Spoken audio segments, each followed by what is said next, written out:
మా పిండ ప్రమాణం చేశారు. ఇవాళ వీళ్ళు 10 ఏళ్ళ అధికారం మేమేం చేయాలి అధ్యక్ష? వీళ్ళకి ఇవాళ ఆ ప్రాజెక్ట్ ఎందుకు కట్టాలి? బొగ్గులేని యాదాద్రి భద్రత చేస్తారు. నాకు సింగరేణి నాకు కూతవేటలు ఉంటుంది. నా ప్రాజెక్ట్ ఎదురు ఎందుకు చేయాలి అధ్యక్ష? 432 ఎకరాల జాగా సేకరించి ఎదగట్లేదు ఉంది అధ్యక్ష. దానికి పర్యావరణ అనుమతులు కాదంటే మీకు పేపర్ పంపిస్తా. పర్యావరణ అనుమతులు, లోయర్ మేనర్ నుంచి నీటి శాంక్షన్, ఎవ్రీథింగ్ పబ్లిక్ హియరింగ్ కూడా అయింది అధ్యక్ష. పబ్లిక్ అరే రన్నింగ్ కామెంటరీ మంత్రివి, గౌరవనీయుడివి, నువ్వు ఇట్లా రన్నింగ్ కామెంటరీ చేసేట మీరు? నేను అడుగుతాను సభాధ్యక్ష, ఇది మర్యాద కాదు. నేను అడుగుతాను, నాకు బిడ్డగా నా పిండ ప్రమాణం చేసిరు. ఇవాళ బతుకున్నాను పిండ ప్రమాణం చేస్తాం. వీళ్ళు వాళ్ళని ఏం చేయాలి అధ్యక్ష? వాళ్ళకి బాధ్యత లేదా? బాధ్యత లేదని అడుగుతాను. 10 ఏళ్ళలో వీళ్ళు తెలంగాణలో మేము పొడిచినాం, మేము తెచ్చినాం, మేము బంగారు తెలంగాణ ఇచ్చాం. ఏం చేసిన అధ్యక్ష 10 ఏళ్ళలో? 10 ఏళ్ళలో ఎందుకు చేయాలి? 10 కరీంనగర్ జిల్లా ప్రజలకు ఆనాడు నాకంటే ముందు పార్లమెంట్ సభ్యులు గౌరవ చంద్రశేఖరరావు గారు తెలంగాణ ఉద్యమాన్ని, తెలంగాణ నినాదాన్ని కాపాడుకోవడానికి ఉప ఎన్నికల్లో మళ్ళీ గెలిపిస్తే నా చర్మం వెలిచి చెప్పులు కుట్టిస్తాను. ఈ ప్రాజెక్టు చేయవా అధికారంలోకి వచ్చినాక? మీ బాధ్యత లేదా? నా పిండ ప్రదానం చేసిన దాంట్లో ఈ శాసనసభ్యులు ఉన్నారే, ఇలా మీ బాధ్యత లేదా? ఇలా మీరు మాట్లాడుతాను అధ్యక్ష. నా ప్రాజెక్టుకి సంబంధించి ఎందుకు చేయలేదో కూడా జవాబు చెప్పాల్సిన అవసరం నా జిల్లా ప్రజలకు వీళ్ళకి ఉందని మాట మనం చేస్తాను.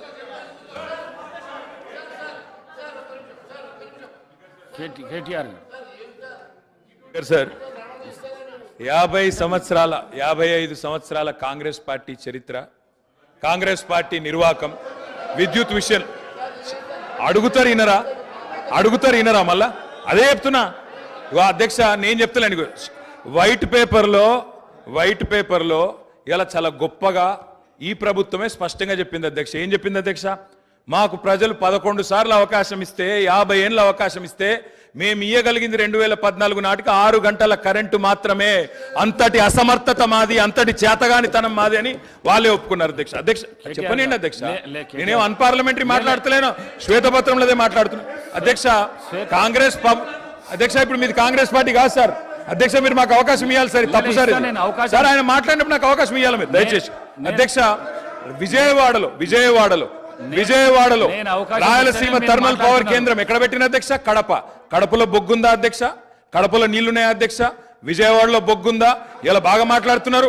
ఆ రోజు తెలంగాణలో విద్యుత్ కేంద్రాలు కట్టకుండా తెలంగాణ ఏర్పడే నాటికి 2700 లోటు మెగావాట్లతో 2700 మెగావాట్ల లోటుతో ఆనాడు మాకు నష్టాల్లో అప్పజెప్పిపోయింది. వీళ్ళు కాదా అధ్యక్ష? 6 గంటల కరెంట్ ఇచ్చింది వీళ్ళు కాదా? నేదునూరు గురించి మాట్లాడుతున్నారు అధ్యక్ష. నేదునూరు గురించి చెప్తా అధ్యక్ష. నేదునూరులో భూసేకరణ చేసి ఆయన చెప్పిందే చెప్తున్నా సార్. నేదునూరులో గ్యాస్ ఆధారిత విద్యుత్ కేంద్రం పెడతామన్నారు. శంకర్పల్లిలో జయపాల్ రెడ్డి గారు, మేము ఒక నేదునూరులోనే ధర్నా చేయలేదు సార్. మీ జిల్లా శంకర్పల్లిలో కూడా మేమే ధర్నా చేసినాం, నేదునూరులో కూడా మేమే ధర్నా చేసినాం. 2 దగ్గరలో రైతుల భూములు తీసుకున్నారు. గ్యాస్ సార్ ఇప్పుడు వైట్ పేపర్ మీద చర్చ జరుగుతుంది అధ్యక్ష. సార్ మా గౌరవ సహచర మంత్రి గారు నేదునూరు గురించి అడిగారు. మళ్ళా రాజకీయంగా చర్చ మొదలుపెట్టే ప్రయత్నం చేస్తూ ఉన్నారు గౌరవనీయులు. మేము అడుగుతా ఉన్నాము, ఎవరైతే సిపిఐ సభ్యులు వారి చర్చ ఇంకా జరిగేది ఉందో చెప్పండి. తర్వాత వారి పూర్తి స్థాయిలో క్లారిఫికేషన్లో అడగమనండి సార్. తప్పకుండా పూర్తి స్థాయిలో వారు జవాబు చెప్తారు పవర్ మంత్రి గారు. దయచేసి మరి ఆ చర్చను కొనసాగించే విధంగా సిపిఐ గౌరవ శాసనసభ్యులకు అవకాశం అనుకుంటారు. సార్ అది జైపూర్ ఫౌండేషన్ వేసినారు. నా పిండ ప్రదానం చేశారు ఒక సభ్యుని ఆవేదన చెప్పుకుంటాడు. కడప కర్నూలు గురించి మాట్లాడతారు అధ్యక్ష. నా జిల్లాలో ఎందుకు చేయలే? పిండ ప్రదానం చేశారు కదా అని అడుగుతాను అధ్యక్ష. ఇవాళ ఎందుకు మీరు ఆ ప్రాజెక్టు చేపట్టలేని అడుగుతా, దానికి ఎందుకు సార్? మంత్రి గారు అడిగిన ప్రశ్నకు జవాబే ఇవ్వండి మీరు దయచేసి. ఇలా బాధ ఎక్కడ అనిపిస్తుంది సార్ అంటే, సరే మంత్రులకు ఆవేశం రావచ్చు, పాపం వారికి ఏదో గతంలో ఏదో అవమానం జరిగిందని బాధపడుతుండొచ్చు. కానీ మరి స్వయంగా ఈ ముఖ్యమంత్రి గారే మా నాయకుడు కేసీఆర్ గారి పిండం పెడతా అని చెప్పి మాట్లాడిన నాయకుడు సార్. దాని గురించి నేను పోను, కానీ దాని లోపలికి నేను పోను. కానీ అధ్యక్ష వారికి తెలవాలా, మంత్రి వారికి తెలవాలా. ముఖ్యంగా శ్వేతపత్రం ప్రచురించింది ప్రభుత్వం, అన్ని సమగ్రమైన సమాచారంతో అవగాహనతో రావాలి. నేదునూరులో ఎక్కడ మానకొండూరు నియోజకవర్గం నేదునూరులో, అదేవిధంగా శంకర్పల్లి, ఇవాళ చేవెళ్ళ నియోజకవర్గం శంకర్పల్లిలో ఆనాడు యూపీఏ ప్రభుత్వం ఉన్నప్పుడు గ్యాస్ ఆధారిత విద్యుత్ కేంద్రాలు నెలకొల్పుతామని చెప్పి భూసేకరణ చేసిండ్రు, రైతుల దగ్గర తీసుకున్నారు. మేము టీఆర్ఎస్ పార్టీగా ఆనాడు ఒక దగ్గర ధర్నా చేయలే, ఒక వ్యక్తికి వ్యతిరేకంగా ధర్నా చేయలే. కేంద్ర ప్రభుత్వమే తీసుకున్న నిర్ణయాన్ని గ్యాస్ ఆధారిత విద్యుత్ కేంద్రాలు ఎందుకు పెడతలేరు, బొగ్గు లేని విజయవాడలో ఎందుకు పెడతారు, బొగ్గు నీళ్లు లేని రాయలసీమలు ఎందుకు పెడతారు, మా కాడ ఎందుకు పెట్టరు అని ఆనాడు తెలంగాణ ప్రయోజనాల కోసం తప్పకుండా తెలంగాణ బిడ్డలుగా తెలంగాణ రాష్ట్రాన్ని సాధించిన పార్టీగా కొట్లాడినాం, గట్టి కొట్లాడినాం. అధ్యక్ష, నేను ఒకటే అడుగుతా ఉన్నా, గౌరవ మంత్రి గారికి అవగాహన ఉండాలా. ఈ దేశంలో ఎక్కడన్నా గ్యాస్ ఆధారిత విద్యుత్ కేంద్రం సఫలమైందా? నేదునూరులో గ్యాస్ అలొకేషన్ అయ్యిందా? ఏదో అక్కడ హాట్ స్పాట్స్ గా భూములు తెచ్చిండ్రు, ఏదో క్లియరెన్స్ అన్నారు, పారేసిపోయిండ్రు తప్ప ఆనాడు యూపీఏలో జయపాల్ రెడ్డి గారు స్వయంగా పెట్రోలియం శాఖ మంత్రిగా ఉండే గ్యాస్ అలొకేషన్ చేయలే. గ్యాస్ అలొకేషన్ చేయలేదు కాబట్టే ఆ 2 ప్రాజెక్టులు టేకాఫ్ కాలేదు. నేను మంత్రి గారిని కోరుతా ఉన్నా, ఇప్పుడు టేకప్ చేయండి, ప్రభుత్వం మీది. నేదునూరులో పెట్టండి, శంకర్పల్లిలో పెట్టండి, తప్పకుండా పెట్టి ఇప్పుడు హామీ ఇవ్వాలా, ప్రభుత్వం కమిట్మెంట్ ఇవ్వాలా.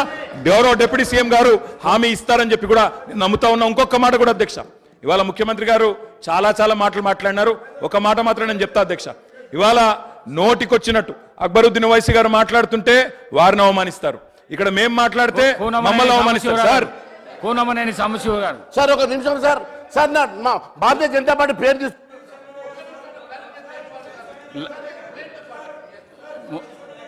డిస్కషన్స్ అయితే కానీ కూనమనేని సాంబశివరావు గారు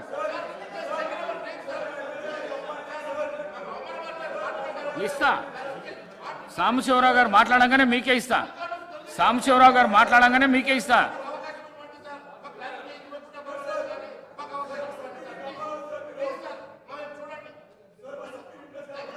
మాట్లాడండి మహేశ్వర్ రెడ్డి గారు. సార్ ఒక నిమిషం. థ్యాంక్ యూ అధ్యక్ష.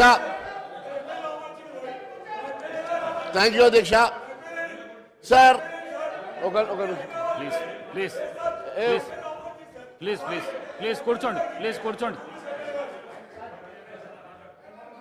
ఇక్కడ వాళ్ళ థ్యాంక్ యూ సార్. చాలా సేపటికి మా వైపు చూశారు సార్, చాలా సేపటి నుంచి మైక్ అడుగుతూ ఇస్తారే సార్. మీరు అటు ఇటు కాదు సార్, మా వైపు చూడండి సార్. మా దగ్గర కూడా మేము కూడా 3rd లార్జెస్ట్ పార్టీ సార్. అవకాశం వచ్చినప్పుడు తప్పకుండా ఇస్తా సార్. అట్లా సార్ మాది వారు స్పెసిఫిక్ గా భారతీయ జనతా పార్టీ పేరు తీసుకున్నారు సార్, గౌరవ సభ్యులు. Sir, in what way Bharatiya Janata party is concern in demolition of Babri Masjid sir? How can honourable member say about this sir? This is the house sir. ఇక్కడ గౌరవమైనటువంటి సభలో ఇలాంటి పచ్చి అబద్ధాలు మాట్లాడడం సబబు కాదు సార్. ఇది చాలా అన్యాయం. ఎంఐఎం ఈ రకంగా అవమానపరిచే మాటలు మాట్లాడితే ఊరుకునే సమస్య లేదు సార్. నిన్నటి వరకు వాళ్ళ చేతిలో స్టీరింగ్ ఉండే కారులో వాళ్ళు హాయిగా ప్రయాణం చేసిండ్రు కాబట్టి 10 సంవత్సరాలు అనుభవించారు కాబట్టి ఆనందంగా ఉన్నారు. ఇంకా అక్కడ సంసారం కుదరలే కాబట్టి ఈరోజు వాళ్ళ మీద పడుతున్నారు సార్. వాళ్ళు ఏమైనా చేసుకోండి, మధ్యలో భారతీయ జనతా పార్టీ జోలికి వస్తే బాగుంటుందని చెప్పి తెలియజేస్తా ఉన్నారు సార్. భారతీయ జనతా పార్టీ ఎప్పుడు కూడా బాబ్రీ మస్జిద్ డిమాలిషన్ లో మా పాత్ర లేదు, అనవసరంగా బాబ్రీ మస్జిద్ ఇష్యూలు ఇక్కడ తీసుకురావడం మంచిది కాదు అని చెప్పి తెలియజేస్తా ఉంది సార్. అంతేకాకుండా సార్, మొన్న కూడా గౌరవ ఉప ముఖ్యమంత్రి గారు మొన్న మాట్లాడుతూ ఎక్కడ కూడా మేనిఫెస్టోలో ఎక్కడ కూడా మరి నిరుద్యోగ అభివృద్ధి పెట్టలేదన్నారు సార్. పేజ్ నంబర్ 9లో నిరుద్యోగ వృద్ధి గురించి చాలా స్పెసిఫిక్ గా ఉన్నది సార్. కూనమనేని సాంబశివరావు గారు కూనమనేని సాంబశివరావు గారు అధ్యక్ష, ప్లీజ్ కూర్చోండి. ప్లీజ్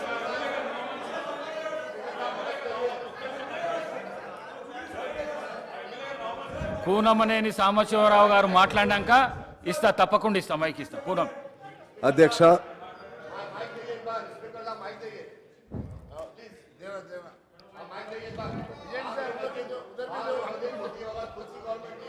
మీకు ధన్యవాదాలు.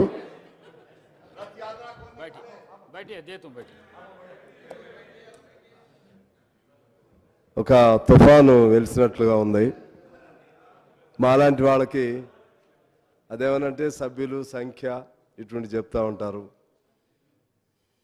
ఒక్కళ్ళైనా సరే ఇక్కడ అందరూ సమాన హక్కులే ఉంటాయి. ఒక్క శాసనసభ్యుడైనా సరే అందరూ ఆయా నియోజకవర్గాల నుంచి గెలిచే వచ్చారు. కానీ చాలా సరే మరలా నేను డైవర్షన్ అని మీరు అనుకోవద్దు అధ్యక్ష.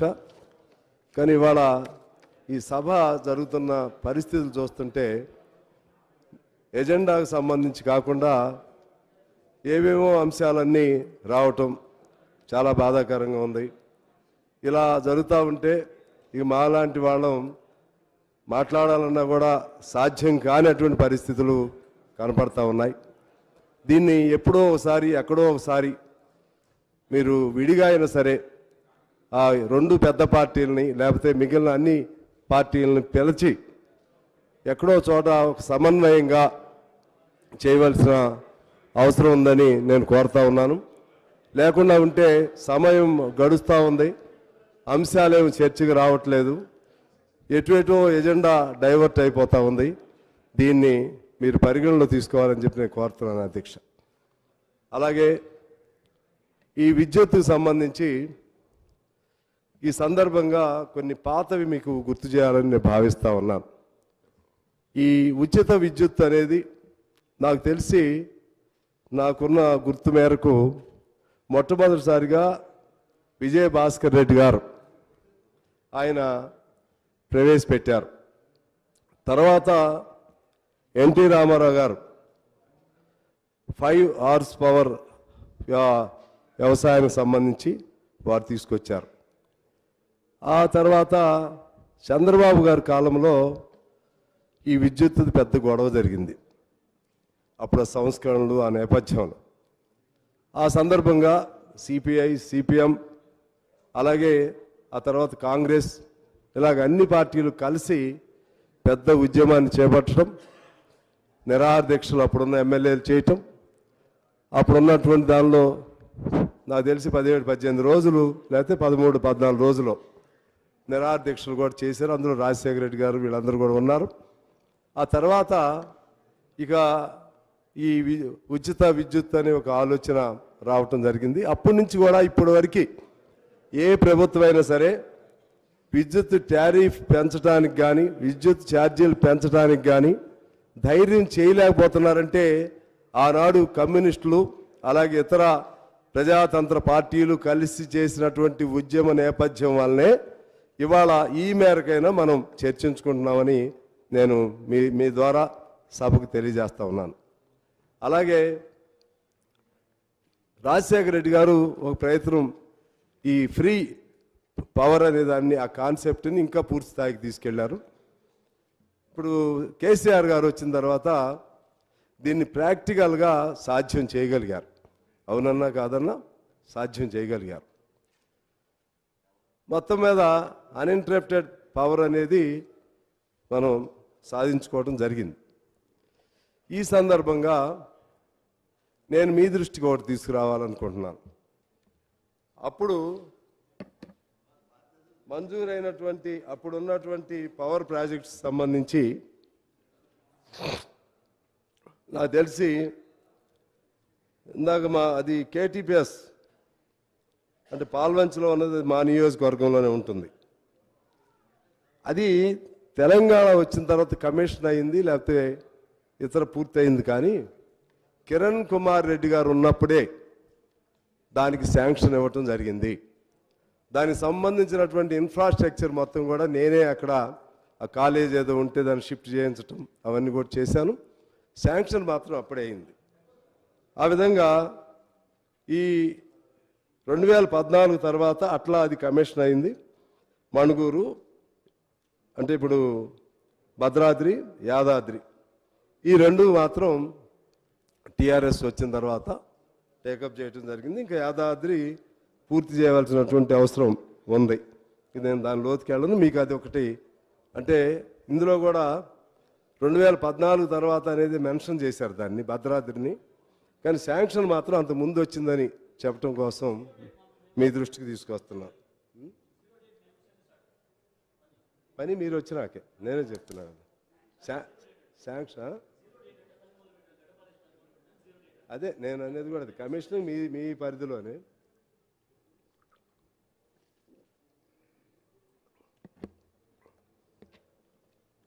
తర్వాత అధ్యక్ష, ఈ సందర్భంగా నేను ఒక సదుద్దేశంతోనే నాకేమి సైడ్స్ తీసుకోవాలని బయాసుడ్గా మాట్లాడాలనే ఉద్దేశం లేదు. ఏది ఎలా ఉంటే అలా చేస్తే ఇది భవిష్యత్తుగా అది ఉపయోగదాయకంగా ఉంటుందనే ఉద్దేశంతో నా పద్ధతుల్లో నేను మాట్లాడుతూ ఉంటాను. దయచేసి ఏ సైడ్ కూడా అఫెండ్ కావద్దని నేను కోరుతూ ఉన్నాను. ముఖ్యంగా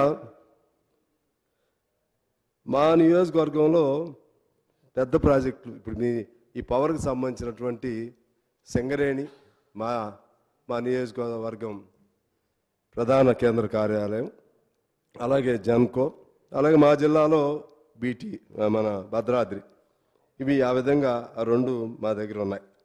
సహజంగా అవన్నీ బాగుండాలని రాష్ట్రమంతా కోరుకుంటుంది. మా దగ్గర ఉన్నటువంటి మా నియోజకవర్గ ప్రజలు మరింతగా కోరుకుంటారు. మా బాధ ఏంటంటే ఆ ప్రాజెక్టులు చిన్నగా ఎటో వెళ్ళిపోతున్నాయి, చిన్నగా వెళ్ళిపోతూ ఉన్నాయి. మా కేటీపీఎస్ 4 ప్లాంట్లు ఆగిపోయినాయి. దాదాపు 7-8 వేల మంది బయటికి వెళ్ళిపోయారు. సింగరేణి కూడా పవర్ కనెక్టెడ్ కాబట్టి అది చెప్తున్నాను.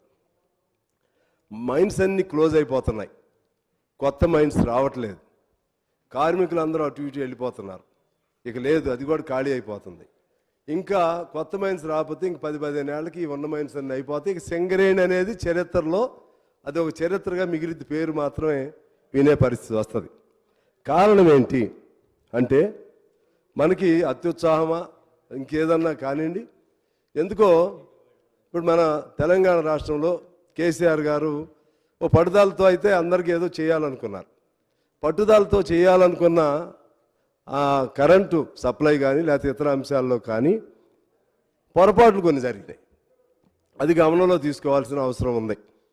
దానికోసం హరియర్డ్గా ఆ ప్రాజెక్టుల్ని ప్రారంభించటం, లేకపోతే దానికి సంబంధించినటువంటి టెక్నికాలిటీస్ కానీ దానికి సంబంధించినటువంటి అగ్రిమెంట్స్ కానీ ఇటువంటి చాలా పొరపాట్లు జరిగినాయి. ఆ జరిగిన దానిలో భాగంగానే ఇవాళ దాదాపు 80,000 కోట్ల అప్పుకు వచ్చింది. ఈ 80,000 కోట్ల అప్పులో నాకు తెలిసి 50,000 కోట్లు నష్టాలు ఉన్నాయి. అప్పు చేయటం అంటే అది అప్పు ఆస్తులు అనే లెక్కలు వస్తాయి, కానీ నష్టాలని మళ్ళీ తిరిగి ఎట్లా తీసుకొస్తాం? 50,000 కోట్లు నష్టం వచ్చింది కదా, జరిగిపోయిన నష్టాలను ఎలా తీసుకురావాలి?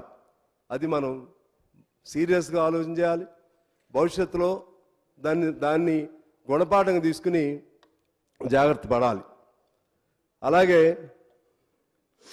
విద్యుత్ పంపిణీ సంస్థలకు సంబంధించి మొత్తం దేశంలో 51 ఉన్నాయి.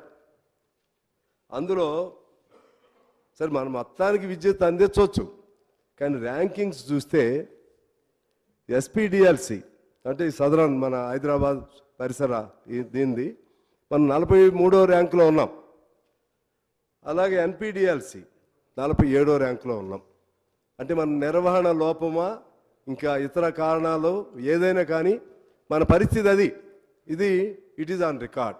దాన్ని గమనంలో తీసుకోవాలని నేను కోరుతా ఉన్నాను. అలాగే మన ర్యాంకులు తక్కువ ఉండటంతో C- రేటింగ్ మనకి ఇచ్చారు. C- రేటింగ్ ఇవ్వటం వలన అప్పులు తీసుకోలేము, ఒకవేళ తీసుకున్నా ఎక్కువ ఇంట్రెస్ట్ రేట్ తీసుకునే పరిస్థితులు వస్తున్నాయి. అదేవిధంగా వ్యవసాయ రంగానికి సంబంధించి 10 నుంచి 12,000 కోట్లు ప్రభుత్వం ఉచిత విద్యుత్ పేరుతో భరిస్తూ ఉంది. కానీ ఆచరణలో ఇంకా ఎక్కువ ఉంటుంది అనేది కూడా చెప్తున్నారు. 15,000 నుంచి 20,000 కోట్లు. ఈ డబ్బులు కట్టవలసిన బాధ్యత ప్రభుత్వం పైన ఉంది. ప్రభుత్వం కట్టకపోతే బలిపశువు ఎవరవుతారు? ఆర్టీసీ లాగానే. ఆర్టీసీలో అన్ని సౌకర్యాలు ఎమ్మెల్యేలకు ఫ్రీ, ఇంకా ఇతర ఫ్రీ సర్వీసులు ఇంకా చాలా ఉండేవి. నష్టాలన్నీ మాత్రం వాళ్ళ మీద పడి, ఇప్పుడు ఇది కూడా ప్రభుత్వాలు చేసినటువంటి తప్పులు, ఆ తప్పులకి ఆ విద్యుత్ సంస్థలు కూడా బలి అవుతున్నాయనేది నా అభిప్రాయం అధ్యక్ష. అలాగే ఇంకా డిపార్ట్మెంట్లకి దాదాపు 28,000 కోట్లు అప్పులు ఉన్నాయి. దేవాదుల, పాలమూరు, కాళేశ్వరం, ఎత్తిపోతల పథకాలు ఆ డబ్బులు కట్టలేదు. ఏదైనా కొద్ది కట్టారు నాకు తెలియదు, కానీ పాత లెక్కలు నేను తీసుకుని చెప్తున్నా, అప్డేటెడ్గా కాకపోవచ్చు. అలాగే భగీరథ, హైదరాబాద్ వాటర్ వర్క్స్ లాంటి వాటికి మరో 14,000 కట్టాలి.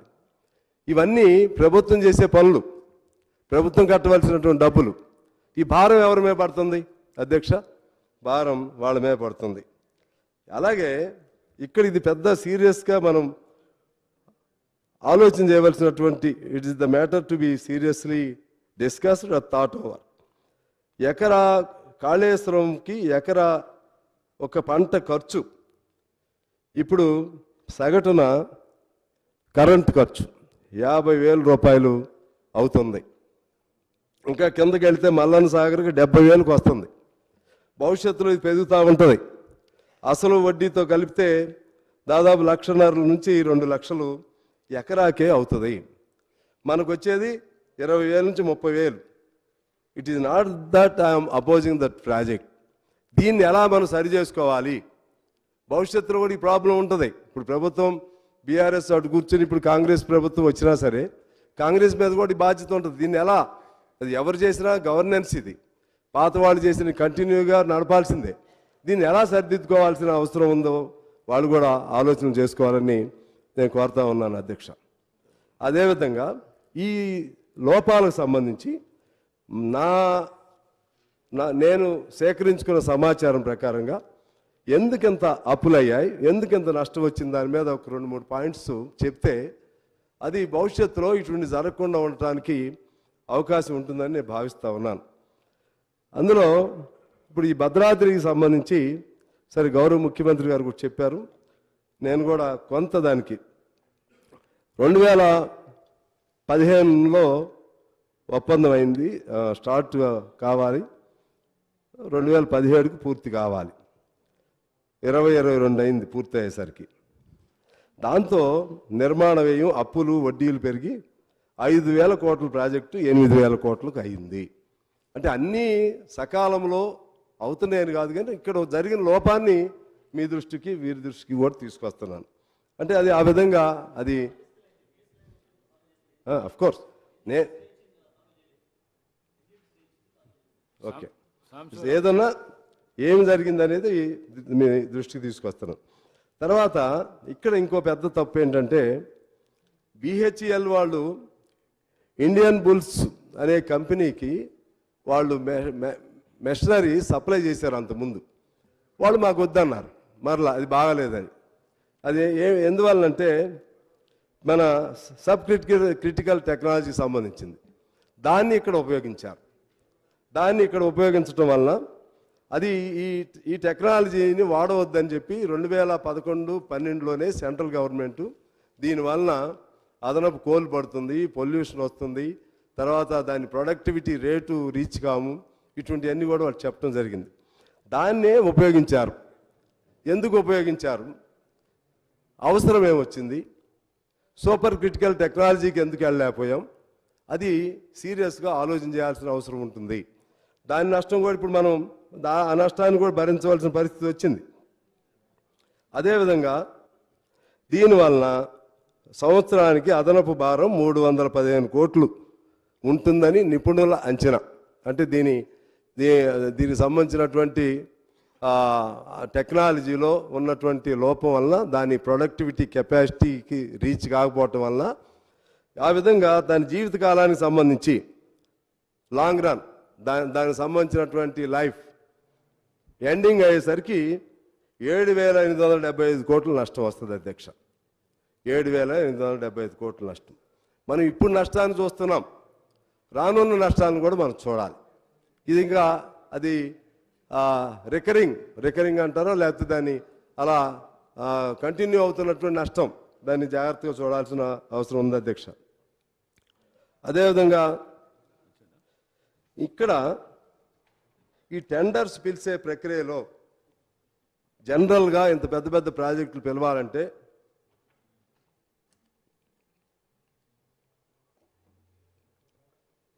ఇంత పెద్ద పెద్ద వాటిని పిలవాలంటే ఖచ్చితంగా సరే అప్పుడు ఇందాక మన మాజీ మంత్రి గారు చెప్పింది విన్నాను నేను. అది తొందరగా పూర్తి చేయాలనే దాంతో బిహెచ్ఈఎల్కి అప్పచెప్పారని అన్నారు. కానీ ఇది సహజంగా గ్లోబల్ టెండర్ అనేది ఒక సిస్టమ్. అప్పుడు ఉన్నప్పుడు ఏంటంటే ఆ కాంపిటేటివ్నెస్లో కొద్దిగా తక్కువ, ఎవరు తక్కువ ఆక్షన్లో పాల్గొంటే బిడ్డింగ్లో ఉంటే వాళ్ళకి ఇస్తారు. దానివలన చాలా మనకి అది ఒక నష్టంగా మీ దృష్టికి తీసుకొస్తున్నాం. ఈ నష్టాలను లెక్కేస్తేనే ఇంత నష్టాల కింద వచ్చినట్లు. అదేవిధంగా సబ్ క్రిటికల్ టెక్నాలజీకి సంబంధించి ఖచ్చితంగా ఫారిన్ కోల్ వాడాలని నిబంధన ఉందని చెప్తున్నారు. దానివల్ల అదనపు రేటు పడతా ఉంది. అలాగే మా భద్రాద్రికి సంబంధించిన దాన్ని కట్టేటప్పుడు ఈ అడావిడిలో దానికి సరైనటువంటి హైట్, సరైనటువంటి ప్రదేశంలో లేకపోవటం వలన, పల్లవంలో కట్టడం వలన, కనీస ఎత్తు ప్రమాణాలను పాటించకపోవడం వలన మొన్న జరిగిన వరదలకే కోల్ ప్లాంట్ మునిగిపోవటం జరిగింది. రేపు పోలవరం పూర్తయితే ఏమవుతుందనేది ఒక ఆలోచన కూడా ఉంది అధ్యక్ష. అలాగే మా జెన్కో, మా కేటీపీఎస్, మా పాల్వంచికి సంబంధించి అది త్వరితగతిన పూర్తి చేసేసారు, సంతోషం. కానీ ఇప్పుడు ప్రతి సంవత్సరంలో 2 నుంచి 3 నెలలు ఏదో పేరుతో ట్రిప్ అవటమో ఇంకో పేరుతోనో ఆగిపోతూ ఉంది. దానివల్ల చాలా నష్టం కూడా వస్తుంది. అది కూడా ఆ నష్టాన్ని కూడా మనం చూసుకోవాలి. భవిష్యత్తులో ఆ విధంగా ట్రిప్పింగ్ పేరుతోనో ఇంకో పేరుతోనో అట్లా ఫ్రీక్వెంట్గా ఆగిపోకుండా చూడవలసిన బాధ్యత ఇప్పుడున్న ప్రభుత్వానికి ఉంటుంది. అలాగే ఛత్తీస్గఢ్ విద్యుత్కి సంబంధించి సరే ఇప్పుడు ముఖ్యమంత్రి గారు కూడా దాని మీద జగదీష్ రెడ్డి గారు ఛాలెంజ్ని యాక్సెప్ట్ చేశారు. వారు కూడా మీ ద్వారా ప్రభుత్వ నిర్ణయంగా చెప్పడం జరిగింది. ఇది సరే అప్పుడున్న అవసరం తొందరగా రావాలి కావచ్చు. కానీ దాన్ని కూడా ఒక బిడ్డింగ్ లేకపోతే ఆక్షన్ లాగానో ఇంకో పద్ధతుల్లోనూ తెచ్చుకుని ఉంటే బాగుండేది. ఇప్పుడు జరిగింది ఏంటి, అక్కడికి వచ్చేసరికి దీనికి ఎట్లా వచ్చేసిందంటే ఇది క్విడ్ ప్రోకో లాగా, మీకింత మాకింత అనేది. నిజమా వట్టిదా నాకు తెలియదు. కానీ ఉన్నటువంటి అప్పుడు వార్తల నుంచి ఇప్పుడు చెప్తా ఉన్నాను. దీనివల్ల ఎక్స్ట్రా ఎంత పడుతుందంటే ₹5.50 దానికి పడుతుంది. బిడ్డింగ్ అయితే 3.5 నుంచి 4.5 రూపాయలతో వస్తుందనేది. సంవత్సరానికి 1000 కోట్ల నుంచి 2000 కోట్లు లాస్. 12 సంవత్సరాల ఒప్పందం ఇది. అంటే 12,000 కోట్లు దీని పేరుతో, ఈ ఛత్తీస్గఢ్ పేరుతో విద్యుత్ నష్టం వస్తుందనేది. అలాగే ఫిక్స్డ్ ఛార్జెస్ అంటే ఇప్పుడు దానిలో మనం వాడినా వాడకపోయినా కారిడార్లు వేసి ఉంటాయి. కారిడార్ల పేరుతో 2014 నుంచి 18 వరకు ఛత్తీస్గఢ్ నుంచి ట్రాన్స్మిషన్ కాకపోవటంతో ఆ ఉన్న కారిడార్లకి ఫిక్స్డ్ ఛార్జెస్ పేరుతో మరలా మనం కట్టాల్సి వచ్చింది. అది ఒక నష్టం. ఇక యాదాద్రికి సంబంధించి సంతోషపడ్డాం. యాదాద్రి అనేది ఈ ప్రాంతానికి కూడా కవర్ అయిద్దని చెప్పి సంతోషపడ్డాం. స్టిల్ ఐఎమ్ ఫర్ దాట్, మాకేమి అభ్యంతరం లేదు, దాన్ని ఏమి వ్యతిరేకించట్లేదు. అయితే ఇది 25,000 కోట్లతో ప్రాజెక్టు మొదలెట్టారు. ఇది 2018 నాటికి పూర్తి కావాలి. ఎందుకు తేడా వచ్చింది, ఎక్కడ తేడా వచ్చింది అంటే ప్రధానంగా ఇంతకుముందు పెద్దలు కేటీఆర్ గారు కూడా చెప్పారు. అక్కడ కడపో లేకపోతే ఇంకో చోట అయితే ఆనాడు మనం తెలంగాణలో పెద్ద ఆందోళన చేశాం. ఏమైనా ఆందోళన చేశాం, ఎక్కడ కోల్ ఉంటే అక్కడ ప్లాంట్ని ఏర్పాటు చేయాలని చెప్పి. ఇప్పుడు ప్రాబ్లం ఏమొచ్చిందంటే కోల్ లేదు అక్కడ, లేకపోతే ఇతర సౌకర్యాలు లేవు. ఆ కోల్ రావాలంటే మళ్ళీ మా ప్రాంతం నుంచి రావాలి, మా సింగరేణి నుంచి రావాలి. దాదాపు 250-270 కిలోమీటర్లు. దానికి మళ్ళా 2 lanesది ట్రాక్, 2 ways ట్రాక్ కావాలి, 2 lanesది. అది లేదు. మరి ఇదంతా ఎప్పుడు అవుతుంది, ఎట్లా వస్తుంది, ఎన్నేళ్ళు పడుతుంది? ఈ మేరకు పెట్టినటువంటి అమౌంట్ దాదాపు 60% పనులు కూడా పూర్తి కాలేదు. 80% బిల్లులేమో వాళ్ళకి ఇచ్చేశారు. ఇంకెంతకాలం పడుతుంది, ఎంత నష్టం వస్తుంది? ఇది కూడా ఆలోచన చేయాల్సినటువంటి అవసరం ఉంది అధ్యక్ష. అలాగే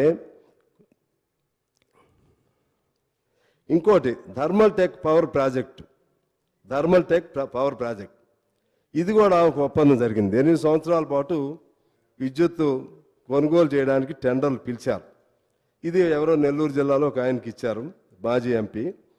దీనికి సంబంధించి మొదటి టెండర్లో ₹3.58 మొదటి ఫేజ్లో, రెండో ఫేజ్లో ₹4.15 పెంచేశారు. దీనివల్ల కూడా ప్రతి సంవత్సరం 250 కోట్ల నష్టం, 8 సంవత్సరాల్లో దాదాపు 2,000 కోట్ల నష్టం వస్తుంది అధ్యక్ష. ఇది ఇక సోలార్కి సంబంధించి కేంద్ర ప్రభుత్వం అంతా ప్రైవేటే. మన దగ్గర ఇప్పుడు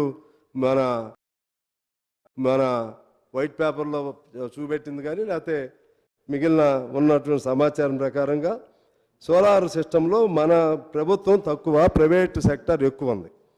కేంద్ర ప్రభుత్వం సోలార్ విద్యుత్ సంబంధించి బెంచ్ మార్క్ ధరను ₹4.5 నిర్ణయించింది. 4.5 కంటే ఎక్కువ ఎట్టి పరిస్థితుల్లో పెట్టరాదని చెప్పి నిర్ణయించడం జరిగింది. దాన్ని అది కూడా ఈ టెండర్సు లేకపోతే ఈ ప్రాసెస్లు ఇటువంటివి లేకుండా ₹5.5 నుంచి ₹5.72 ఒక 488 మెగావాట్లు, 5.5 నుంచి ₹5.72. ఒక 1500 మెగావాట్లు ₹5.17 నుంచి ₹5.59. ఇది 20 ఏళ్ల ఒప్పందం. ఈ 20 ఏళ్ళు పూర్తయితే ఇది 7,660 కోట్లు నష్టం వస్తుంది, ఉన్నదానికి లేని దానికి. ఇలా చాలా ఒక్కోటి జాగ్రత్తగా అధ్యయనం చేస్తే ఈ నష్టాలకి తెలిసి జరిగినా తెలియక జరిగినా సరే ఆ నష్టాలకి ప్రభుత్వం బాధ్యత వహించాలి. ప్రధానంగా అధికారులు. సరే, అధికారులు అంటే ప్రభుత్వ పాలసీ. పొద్దున మా నారాయణ గారు నాకు ఒకటి గుర్తు చేశాడు. ఎవరో రేచల్ చటర్జీగా సమ్ నేమ్, అంటే చంద్రబాబు గారు ఉన్నప్పుడు ఇటువంటి పవర్ సాధ్యం కాదని ఆమె చెప్పిందని, రాజశేఖర రెడ్డి గారు వచ్చినప్పుడు ఇవ్వచ్చు ఫ్రీ పవర్ ఇవ్వచ్చు అని చెప్పిందని చెప్పి మరి ఈయన అడిగాడంట. మరి ఏంటమ్మా అప్పుడు చంద్రబాబు గారు చెప్పావు, ఇప్పుడు రాజశేఖర రెడ్డికి మరి ఫ్రీ పవర్ అంటే ఆమె చెప్పిందంట, ప్రభుత్వాన్ని బట్టే మేమేం చేస్తామని. మరి ఇది ప్రభుత్వం తప్ప, అధికారులు తప్ప, ఇది ఎవరిదైనా సరే ప్రభుత్వానికి సాధ్యం మేరకు అధికారులు తప్పులో పడకుండా తప్పులు ఎక్కడం జరుగుతుంటే దాన్ని నిలవరించాలి. ఆ విధంగా ఇప్పుడు మనం అధికారులనే స్కేప్ కోట్ చేయలేం. ప్రభుత్వం ఉంది, తప్పులు ఏమైనా ఉంటే వాళ్ళు కూడా సరి చేసుకోవాలి. రేపు అయినా కూడా మంచో చెడో రేపు ఈ జ్యుడిషియరీ ఎంక్వైరీ ఏదో పెట్టారు కాబట్టి దానిలో ఇవన్నీ కూడా బయటకు వస్తాయని చెప్పి ఆశిస్తున్నాం. భవిష్యత్తులో ఇదంతా కూడా మనం జాగ్రత్తలు తీసుకోవాల్సిన అవసరం ఉంది అధ్యక్ష. ఇక సింగరేణికి సంబంధించి 2015లో పెద్ద తప్పు జరిగింది. 2015లో MMDRA పార్లమెంట్లో బిల్ పాస్ అయింది. అంటే mines mineral development regulatory authority పేరుతో. ఆ బిల్లు ప్రకారంగా అంతకుముందు ఇందిరాగాంధీ గారు ఉన్నప్పుడు అన్ని ప్రైవేట్గా ఉన్నటువంటి బొగ్గు గనులను కూడా ఇందిరాగాంధీ గారి సమయంలో పాలనలో దాన్ని ప్రభుత్వ రంగంలో తీసుకోవడం జరిగింది. ప్రభుత్వ రంగంలో తీసుకున్న వాటిని మరలా ప్రైవేట్ వాళ్ళకి ఇవ్వచ్చని 2015లో పార్లమెంట్లో చట్టం అయింది. మరి అప్పుడు మన ఎంపీలు అందరూ ఉంటారు అక్కడ. సరే, ఉన్నా కూడా మరి మెజారిటీని బట్టి కాబట్టి ఇప్పుడు దాని ప్రభావం ఏం జరుగుతుందంటే ఇప్పుడు మనకు ఒక్క మైన్ కూడా మనం సొంతంగా చేసే పరిస్థితిలో లేం. వాళ్ళు బయట వాళ్ళు రావట్లేదు. ప్రైవేట్ వాళ్ళు కూడా మాకు గిట్టదు అంటారు, మేము ప్రైవేట్ వాళ్ళకే ఇస్తామని వీళ్ళు అంటారు. ఒకటి సత్తుపల్లి మన కోయిగూడెం ఒకటి మాత్రం మా కొత్తగూడెం ప్రాంతంలో ఉన్న కోయిగూడెం 3 ఓసి ఒకటి మాత్రం అరవిందో కంపెనీ వాళ్ళు టేకప్ చేశారు. మిగిలిన వాటికి సంబంధించి వాళ్ళు టెండర్లు పిలుస్తున్నారు, రారు. టెండర్లు పిలుస్తున్నారు, వాళ్ళు రారు, మేము అడ్డుకుంటున్నాం. దీనికి మొన్న ప్రధానమంత్రి గారు వచ్చినప్పుడు కూడా మేము ఈ అంశాలు చెప్తే వారు ఏం చెప్పారంటే మేము సింగరేణిని ఏం డిస్టర్బ్ చేయట్లేదు. అంటే అర్థం ఏంటంటే వచ్చే కొత్త మైన్స్ ఏది ఉన్నా సరే ఇది 2015 నుంచి ఉన్న సింగరేణి మైన్స్ ఉంటాయి, కొత్త మైన్స్ ఏది వచ్చినా సరే అది టెండర్సే పిలుస్తాం, ప్రైవేట్ వాళ్ళకి ఇస్తాం అని చెప్పకుండానే ఆయన చెప్పారు. అందువలన రాష్ట్ర ప్రభుత్వం ప్రధాన బాధ్యత మన మైన్స్ని, మన ఉప ముఖ్యమంత్రి గారు విద్యుత్ శాఖ మంత్రి గారు కూడా కాబట్టి